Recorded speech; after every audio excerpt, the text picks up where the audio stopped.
Week 1 of the books. So, what are some takeaways that you have, Tyler? I'm gonna go with Chicago. Chicago. Caleb Williams gets his first win in his debut, but no offensive touchdowns. Interesting.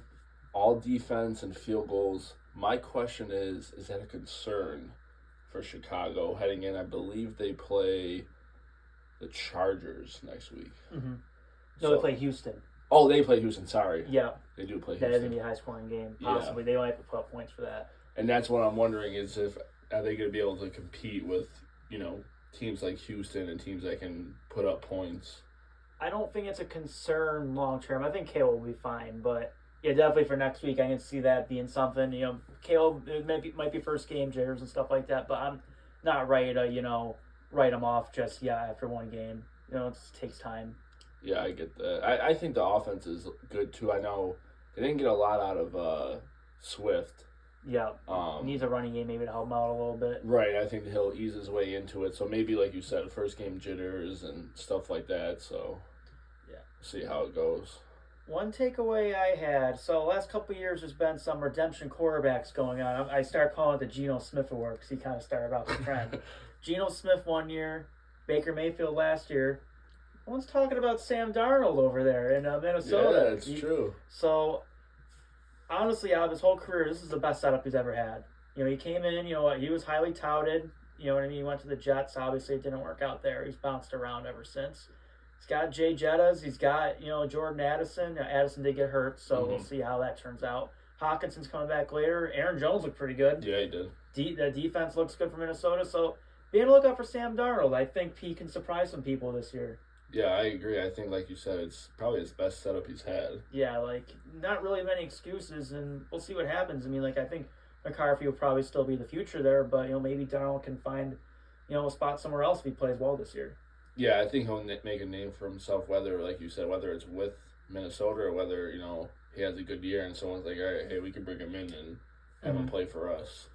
So, my other takeaway, and this is who I plays the Chargers next week. That's why I had it mixed up. And I'm looking at my phone just because I had to see who they played.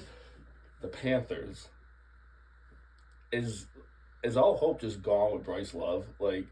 Is there really any hope with him and the Panthers? Or I was hoping there was going to be a glimmer of hope because, as I was bringing up Geno Smith and Baker Mayfield, their coach that just came in worked with both those guys and helped them in their redemption season. So thinking maybe Bryce Young can get some of that magic, but it did not look good week 1. Just to put it simply, I started saying Carolina's the next Lions. The Lions for 2 decades just did nothing, and it's not looking good in Carolina.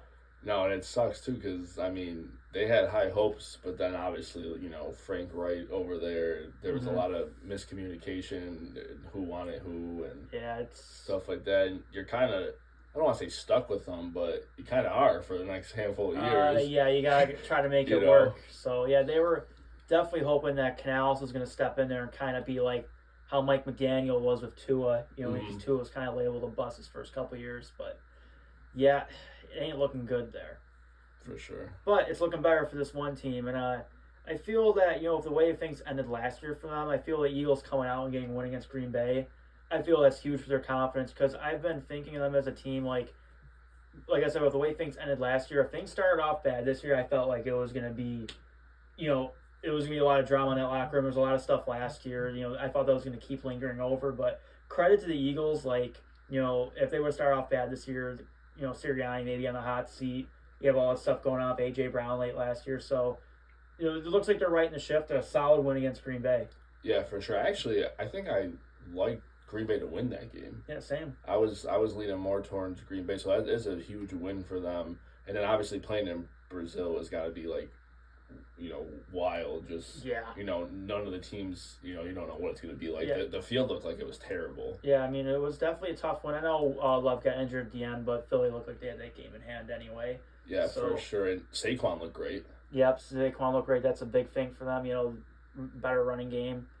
But yeah, I have to say, Philly can maybe vault themselves back into being a contender in the NFC. Yeah, I definitely got to agree with that. If Saquon's half of what he used to be, Yeah, I mean, he looked more than half there. Yeah, they're good. If you're a Giants fan, I mean, you could pick a new team now if you want. I mean, I don't think they're going to Philly. Saquon leaves. Daniel Jones. Did you see the video of people lined up after the game to boo Daniel Jones as he was walking to his car? Like, that's just crazy. Dude, like, that is just wild. Speaking of hot seats, is Dable on the hot seat? He could be. I think, I don't know if it's going to be a mid-season firing. I think him and Schoen are kind of together, but yeah.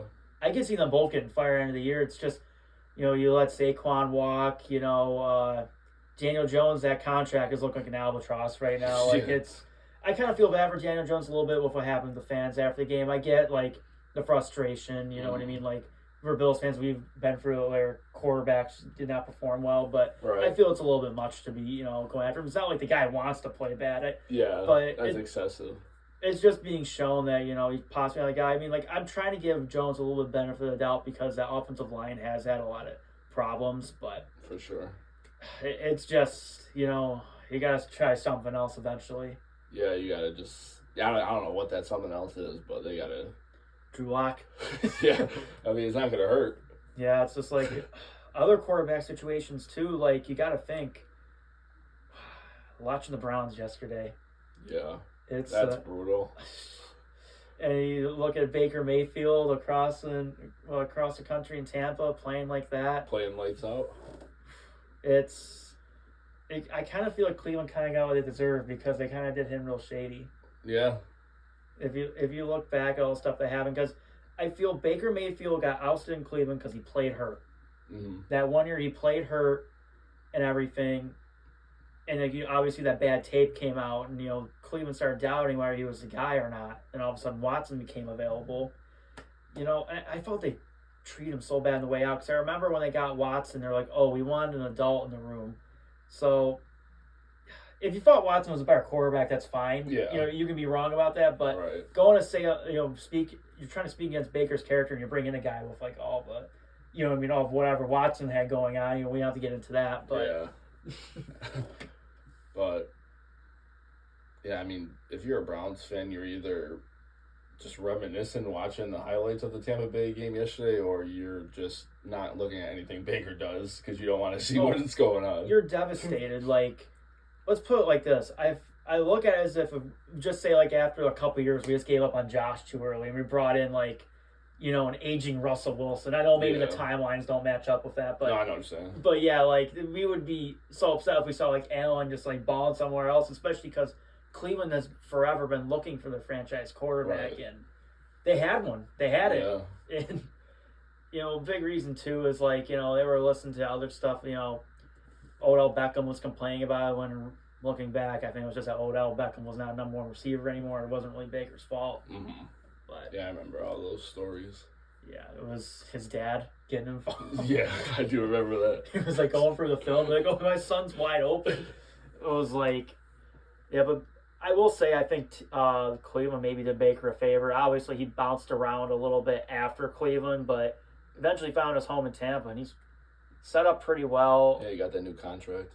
I also feel it was a less of a pressure situation because it's not like Cleveland, whereas, like, if you show anything, like, you're that great hope, if that makes sense. Like, they've been waiting forever for a winner, and there's a lot of pressure if whoever comes in to change that. Right. Tampa Bay wasn't really like that. He won Super Bowl, like, a few years ago. It was like, all right, yeah, we got ours. You know what I mean? Like, they're not starving for a great team. You know what I mean? Baker kind of came in, good setup for him and stuff like that. Mike Evans and Chris Godwin still there, but still, he definitely uplifted that team. They had a good season last year, and it looks like they're going to be, I would say they're odds-on favorite to win that division.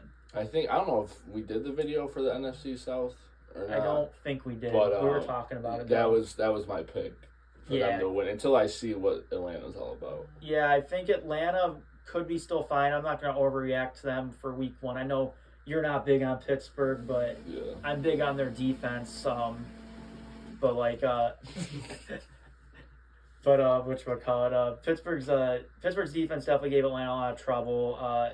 Atlanta's first game with like Kirk Cousins at the helm, maybe that Achilles injury is still flaring up a little bit. He's still learning a new system, so for sure. But yeah, like that definitely leads more in like Tampa possibly taking that division. New Orleans, They beat Carolina. Congratulations. Yeah. You know what I mean? They play Dallas this week. We'll see what you do there. Exactly.